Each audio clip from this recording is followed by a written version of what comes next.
Welcome to Integrative Preparedness. I'm Steve Smith. We just had a small ice storm come through. It's supposed to be a mammoth ice storm, so everybody was scared, and they called the schools off, and everybody, ran down for milk and bread and eggs and Dinty Moore stew. But I guess we're about to get some more. So I'm just they called off the school, so I'm about to go make pancakes for everybody. But I thought I'd sit down here for a second and record this first. Um, Ever since I put up the video the other day about the lessons of Galt's Gulch, I've gotten into conversations about the book Atlas Shrugged with quite a few people. Atlas Shrugged is a book from which Galt's Gulch comes, and and so I thought I'd make a short one here about what I feel to be the right way to read that book. I had a couple of commenters on that one talking about, and I was surprised. Maybe I shouldn't be. There were a number of people who had read the book, and one I believe, and I don't remember who it was. Sorry, said it took them 5 months to read, and that's great because it took me a year, and I'm about to talk about how I think is the proper way to read it. But in amongst my acquaintances and friends who I've talked about it with, I don't think a single one has read it, has read the entire book. And these are highly educated people. Uh, and the reason that most of them hadn't was because it was just a daunting endeavor. It's a thick book. It's a book that takes mental energy and investment in to read. It's not a book that you read for entertainment or enjoyment, although I will say that for an intelligent person, it's probably the most enjoyable book that you'll ever read outside of the Bible. Uh, but because it's so thick and because it's so seemingly detailed, it puts a lot of people off. And so even those, that's why I think I referred in the last one, it's called the book that millions have started and hundreds have finished. Um, that's why even those who feel that they should read it, they get to start it and they just, they give up because it's not going as quickly as other books that they read for enjoyment because it's a novel, and so that's the way that people approach it. I suggest that that's not the right way to approach it. I tell people that it's not a book; it's a life experience, and the reason is because it is so full of life's truths and lessons.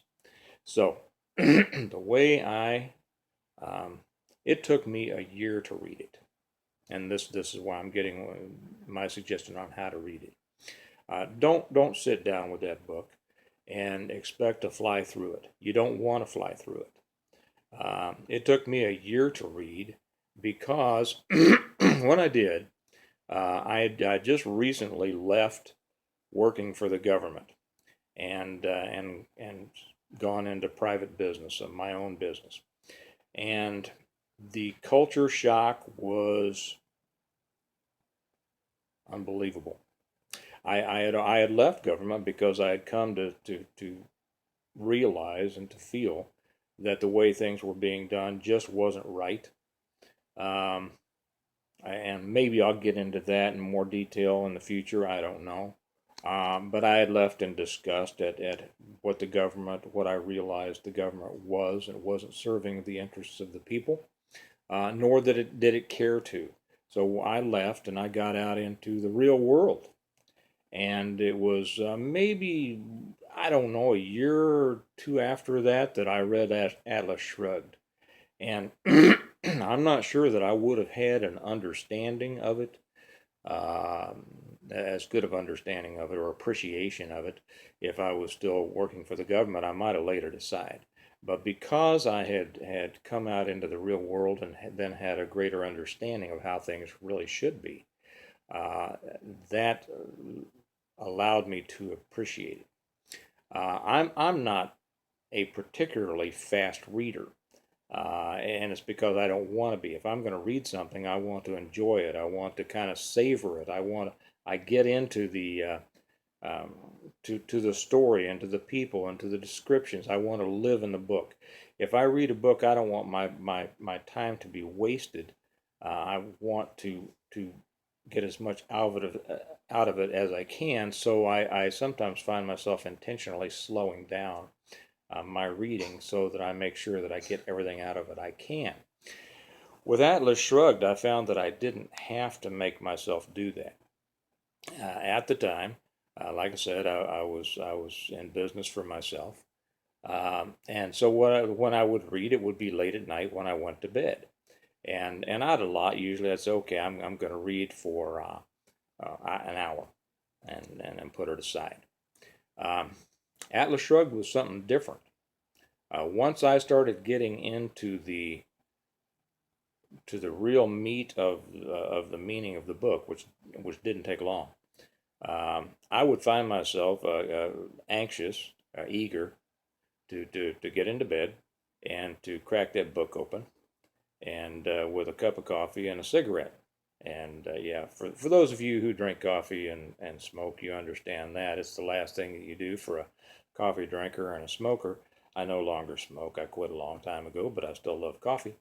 And it's the last thing you do before you kind of relax and go into bed. So I'd hit the sack and have light up a cigarette and get my cup of coffee, and I'd start reading. Well, there were times, many times, with Atlas Shrugged, that I would read a paragraph and have to stop. Not because I wasn't enjoying it, but because there was so much truth in that one paragraph or sentence or whatever that I would just have to stop and think about it and reflect on it and get everything that I could out of that one sentence, paragraph, page, whatever, because it was just slamming me with the realities of the world that I saw around me, having left government service and coming into the real world, the world of the producers, the world of the people who do the work, who pay the taxes for the government workers to do the little stuff they do. Okay, and as I saw the soul and the production of the worker and the producers being just sucked out of them to provide for the idiotic, um, wasteful spending and social architecture of an increasingly ravenous government animal, it just began to infuriate me. And so that's why I'd set that book down and just have to think and feel and totally live within the truth that she had in those pages. So I suggest people that start to read Atlas Shrugged, don't do it. Don't try to hurry through it. Enjoy every bit in there. Make it a long-term process. Because you're going to enjoy it. If you can stretch out a wonderful experience to a year, why not do it, right? So get that book, set it over there, and start to read it, and just do a little bit every day. Now I have I had somebody, a friend of mine, just got a new pup, a German Shepherd, and you can't get any better than that. Now I'm going to talk about dogs sometime, but he's got a little pup. Now he works a lot and he's got a family to take care of, and now he's got a new puppy, and he doesn't have a lot of extra time on his hands to sit down and read a book. So I found the audio book of Atlas Shrugged, and I sent it to him. I also have a brother-in-law who's an over-the-road truck driver, and he pretty much prefers audio books because that's what he does when he's on the road.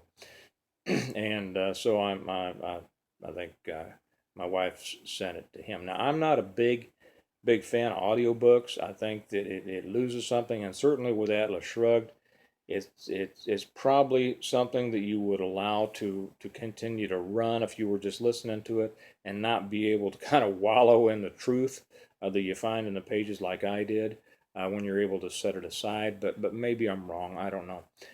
Maybe I've listened to a few chapters of the audiobook. It's pretty darn good. It's well read. I don't see that there's been a lot of abridging done with it. I can't swear to the entire thing because I haven't listened to the entire thing. but I'm going to put a link below here to it. It's on YouTube. I'll put a link for anybody who wants to take a shot at it. But still, um, um, and I have watched the movie, the 3-part movie. Um, how anybody could make a movie, and I don't mean to slam this because this is, I would think it'd be almost impossible to make a movie out of Atlas Shrugged, but they tried. They did a pretty good job. They got some of the truths in it. The acting wasn't all that good. The directing wasn't all that good. The editing I didn't like. But as an introductory, um, if that's a good introduction to you, there's a movie out there too that I think is free on YouTube. So if that's a good introduction for you to it, that's great. But don't deny yourself the experience of reading this unbelievable book. As I said, I don't think any of my friends or acquaintances have read it, and they're highly intelligent people. I mean, well, I won't even say what their professions are, but they're the ones that you associate with being highly intelligent people. And I won't say what they are because that, by not naming others, that kind of a slam to others, and that wouldn't be true. Um, but but people who read this book, if more people read it, and almost everyone, every producer, every person of personal responsibility would agree with the premises of this book, and it would illuminate the truths um, of the world to them, and I think it would make a big difference on how people live their lives and how they approach the political landscape and how they look at the things being done by the corporate interests and the government and such as that. It would have a drastic effect on how people deal with the world around them, and I think it would turn this boat around. I don't have any hopes of that happening. I don't think most people will, but if you're listening to this and you haven't read it, please make this an investment in your life and read this book and tell all of your friends to too. It's the one thing that I would want all of my friends to do, and so I'm just passing it on to you. So with that, I think like I say, it's an icy day, so I'm going to go make some pancakes, and then I think I'm going to come back later this afternoon and shoot a couple of more. So you all, whatever you're doing, enjoy this day. I am going to say a couple of things probably in a future one about what's coming up in Richmond. I've purposely stayed off of that up till now, but I might make a couple of comments on that, and I'll leave it there. So you all have a good day, and I will talk to you later. Bye bye.